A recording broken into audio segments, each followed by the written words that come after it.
अस्सलाम वालेकुम नाज़रीन, आप देख रहे हैं ज़ी एंटरटेनमेंट में हूं ज़हीर अहमद। नाज़रीन, शोबिज़ की गर्मा गर्म खबरों के साथ हाजिर हैं। किसको थप्पड़ पड़ा, उस थप्पड़ पड़ने पे किसको कौन कौन बोला, किसके फॉलोवर जो है इंस्टाग्राम पे बढ़ रहे हैं, जेंटलमैन के हवाले से क्या कहा जा रहा है, जर्द पत्तों के बन के हवाले से क्या कहा जा रहा है, और इसी तरह हज पे कौन कौन गया है और इस तरह की शान ने किसको जोकर कहा है, ये सारी चीज़ें आपके सामने रखेंगे और इसके ऊपर आप देखिएगा और कमेंट करिएगा। अब शुरू करते हैं हानिया आमिर के हवाले से। हानिया आमिर ने बीट कर दिया आयज़ा खान को। आपने देखा होगा कि आयज़ा खान के हमेशा से फॉलोवर जो थे इंस्टाग्राम पे बहुत ज़्यादा थे, उनके कोई भी नेड़े जिसे कहते हैं नहीं लगता था।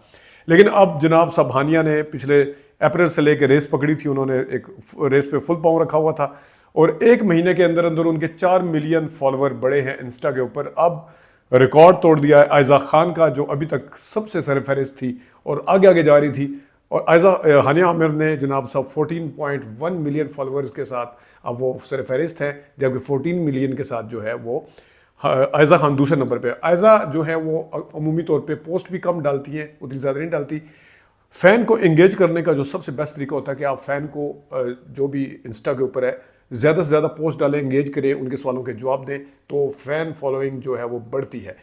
ये काम किया हानिया आमिर ने और उन्होंने देखते देखते 900 से ऊपर पोस्ट डाली हैं, जबकि आयज़ा जो पहले से इंस्टा पे थी उनकी 600 के करीब पोस्ट है। और यही वजह है कि जो भी अपने फ़ैन को इंगेज करता है वो सरफहरिस्त रहता है। एक एंकर से किसी ने बात की थी कि आपके 4 मिलियन जो फॉलोअर हैं तो ये आप क्या कब्र में लेके जाएंगे, क्योंकि आप तो कोई पोस्ट नहीं, कोई ट्वीट ही नहीं करते। ट्विटर के ऊपर की बात कर रहा हूँ मैं, वहाँ पे एक्स जो अब बन चुका है। तो बहरहाल ये एक दौड़ चलती है और आपको याद होगा मोहम्मद इकबाल का बयान के जिनके फॉलोअर्स ज़्यादा उनको काम भी ज़्यादा मिलता है। ज़ाहिर ड्रामे की बस या फिल्म की बस जो है वो स्टार्ट यहाँ से होती है।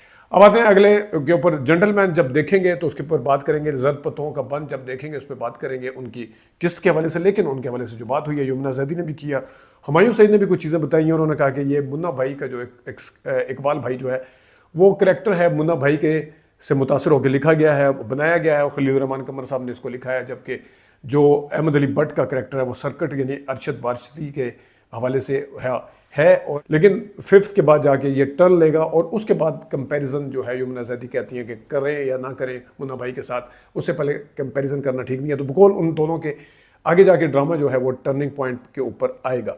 आगे चलते हैं जनाब साहब, जर्द पत्तों का बन उसके ऊपर बात हो रही है। जिस तरह मास्टरपीस के हवाले से सोचा गया था, डॉन में भी उसमें रिपोर्ट आई है कि उस तरह की तवक्कुआत के मुताबिक अभी तक नहीं है। आगे जाके ये किस तरह का रुख लेता है ये तो आने वाला वक्त बताएगा, लेकिन अभी तक जो है जर्द पत्तों का बन ने भी कोई रंग नहीं जमाया। अब आते हैं चाँद फतेह खान के ऊपर। बदोबदी बदोबदी को उतार लिया गया, 28 मिलियन उसके व्यूज़ थे। अब सवाल यह है कि क्या बदोबदी से मतलब जो उसको डिलीट कर दी गई है यूट्यूब की तरफ से, टेक डाउन कर दी गई है वो वीडियो, क्या उससे फ़र्क पड़ेगा चाहत फ़तेह अली खान को? अभी तक की जो यूट्यूब की अपडेट्स हैं उसके मुताबिक जो ऐड आपकी उस पर चल चुका हो और आपकी वीडियो पे आ चुका हो उसका रेवेन्यू आपको मिलता है, तो उस तरह से बदोबदी के चाहत फ़तेह अली खान को उस तरह से नुकसान नहीं होगा, वो वाला रेवेन्यू मिलेगा। हाँ, जिस स्पीड से वो जा रही थी आगे उनको उस हवाले से ज़ाहिर है उसका नुकसान होगा। लेकिन उन्होंने साथ ही बदोबदी 2 की बनाने का अनाउंस कर दिया कि वो भी बनाएंगे। और सुना यह है कि मैडम नूर जहाँ की तरफ से उनके ये जो कॉपीराइट स्ट्राइक लगी थी उनकी तरफ से, ज़ाहिर है वो गाने का जो हाल किया उन्होंने वो बनती भी थी स्ट्राइक। लेकिन मैं एक चीज़ और भी बता दूँ, चाहत फ़तेह अली खान साहब जो है वो एक शादी में जाने के 3 लाख रुपए लेते हैं, बगैर सर्जिंदों के अगर उन्हें बुलाना हो तो 1.5 लाख रुपए लेते हैं। स्टूडेंट के लिए उन्होंने खासतौर पर डिस्काउंट रखी हुई है, अगर किसी यूनिवर्सिटी में या उसमें बुलाना हो तो वो बताते हैं कि मैं 1 लाख रुपए लेता हूँ। तो जनाब ये है बदोबदी का। सबा कमर अपने नए घर में दाखिल हो गई हैं जनाब, और वो उन्होंने पिक्चर्स भी लगाई हैं और उन्होंने अपने लिए लिखा भी है कि may my home reflection be reflection of soul, peaceful, positive and full of love वगैरह एक्सेट्रा एक्सेट्रा। उन्होंने उस हवाले से जो कुछ कहा है, तो उनका घर जो है अल्लाह उन्हें मुबारक करे और खुश रहें उस घर के अंदर। अब आते हैं जनाब साहब अगली स्टोरी के ऊपर, जो कि है मिस्टर मिसेस माही की, जिसने जितनी तवक्कुआत थी जानवी कपूर और राजकुमार की फिल्म के हवाले से उतनी तवक्कुआत पे पूरा नहीं उतरा। मैच भी कुछ खा गया उनको। दूसरे सेकंड वीक में जब उनकी वीकेंड का जो बिज़नेस लिया गया, टोटल मिला जुला के 29 करोड़ के करीब बिजनेस हुआ है, जो कि पहले जो था वो 23 करोड़ का था पहले वीकेंड पे। तो दूसरे करोड़ में उसकी जो एक पिक थी उसका as compare to first weekend वो थोड़ी सी कम हुई है। अब आते हैं जनाब जावेद शेख साहब के हवाले से बात की है बरोस सब्ज़वारी साहब ने। बरोस सब्ज़वारी साहब कहते हैं कि जावेद शेख ने और फवाद खान ने जाके इंडिया में जाके नाम कमाया, और उन्होंने कहा कि नाम डुबोया है कुछ हीरोइनों ने जाके, कुछ हीरोइनों के उन्होंने बताया कि वो वहाँ जाके इतने ज़्यादा नाम नहीं कमा सकी हैं। और लेकिन ये है कि आगे आते हैं जनाब कंगना के थप्पड़ के हवाले से। कंगना को तो जब थप्पड़ पड़ा तो उस हवाले से ज़्यादातर बॉलीवुड में कोई रोला नहीं पड़ा, गिरप्पा नहीं हुआ, कोई शोर शराबा नहीं हुआ, लेकिन दो बंदों ने उनका साथ ज़रूर दिया है। वो शबाना आज़मी है।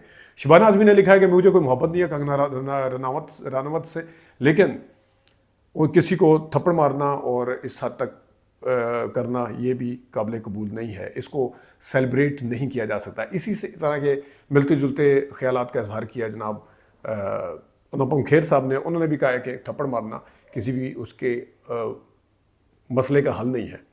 और इससे मिलती जुलती अभी कल का जो इतवार का मैच था पाकिस्तान इंडिया का, जहां बहुत सारे लोगों ने उसके ऊपर तनकीद किया, वहाँ शान साहब ने भी कहा, उन्होंने कहा कि ये क्रिकेट के जोकर नज़र आ रहे थे, इतने बुरे तरीके से हारे हैं। तो शान साहब वैसे भी क्रिकेट के शौकीन हैं और वो बड़े शौक से देखते हैं। ज़ाहिर है सबकी तवक्कुआत थी, और तवक्कुआत क्यों ना हो कि जब आपके बॉलर जो हैं वो इतना शानदार काम कर दें, आपके लिए 119 का सिर्फ टारगेट दें और उसके बाद बैट्समैन कुछ ना कर सकें, तो शान जैसे ख्यालात ही होते हैं। आगे हज पे कौन कौन गया उस पर बात करते हैं, लेकिन उस पर जाने से पहले मैं आपको एक खबर दे दूं कि सोनिया हुसैन को इमरान हाशमी के साथ फिल्म ऑफर हुई थी, लेकिन उन्होंने इनकार कर दिया था।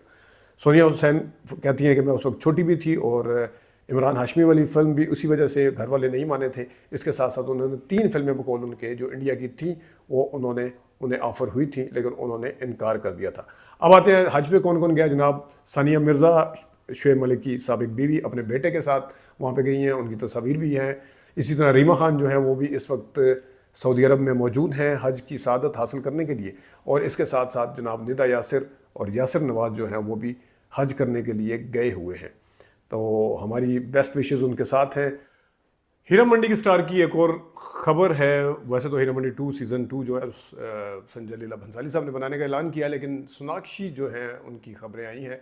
सोनाक्षी के हवाले से वैसे मशहूर है कि वो आजकल हीरा मंडी की जितनी को स्टार है उनके साथ कोई अच्छा सलूक नहीं कर रही, जहाँ में भी जाती हैं बड़े नखरे से बैठती हैं। लेकिन उनकी जनाब शादी और होने वाली है, तय पा गई है। वो ग़ालिबन 22 जून को उनकी शादी है, और उनके जो बड़े देरीना दोस्त हैं, जो उनके शोहर बनने जा रहे हैं, पति बनने जा रहे हैं, उनका नाम है ज़हीर इकबाल। उसके साथ वो शादी कर रही हैं। तो वो आपको तस्वीर भी नज़र आ रही होगी सोनाक्षी की। हालांकि सोनाक्षी खुद बड़ी लंबी हैं, लेकिन वो जो साहब हैं वो उससे भी बहुत ज़्यादा लंबे नज़र आ रहे हैं, ये आपने देखा होगा। और इसके साथ साथ आपको एक और चीज़ बताएं कि शारदा कपूर जो है उन्होंने एक इंकशाफ किया है कि जिस वक्त वो 16 साल की थी तो उन्हें फ़िल्म ऑफ़र हुई थी, और वो फिल्म किसी और के साथ नहीं बल्कि सल्लू भाई के साथ थी, सलमान खान साहब के साथ थी, जो कि मशहूर है नई हीरोइंस के साथ काम करने के हवाले से। सोनाक्षी के साथ भी उन्होंने काम किया था, जैकलिन को भी लेके और पता नहीं कितने लोगों को लेके आए हैं वो लड़कियों को, और वो जो तेरे नाम वाली थी उसको भी। लेकिन शारदा ने इनकार कर दिया था। शारदा ने बताया कि वो लक्की जो फिल्म थी उसमें उनको ऑफ़र हुआ था, लेकिन उन्होंने अपनी स्टडी के ऊपर फोकस करना था। तो बड़ी बात है, शारदा जो है वो उन्होंने स्टडी को ज़्यादा प्रेफर किया, और वो भी उस वक्त जब सल्लू की फिल्म आपको ऑफ़र हो रही हो और आप इनकार करके चले जाएं, बड़ी बात है। आगे और भी आपको अपडेट करते रहेंगे। ड्रामे वाला एपिसोड अभी रहता है, हमने वीडियो बनानी है ड्रामे के ऊपर, उस पर भी बनाएंगे। अपना ख्याल रखिएगा। अभी तक के लिए इतनी इजाज़त दीजिए। अल्लाह हाफ़िज़।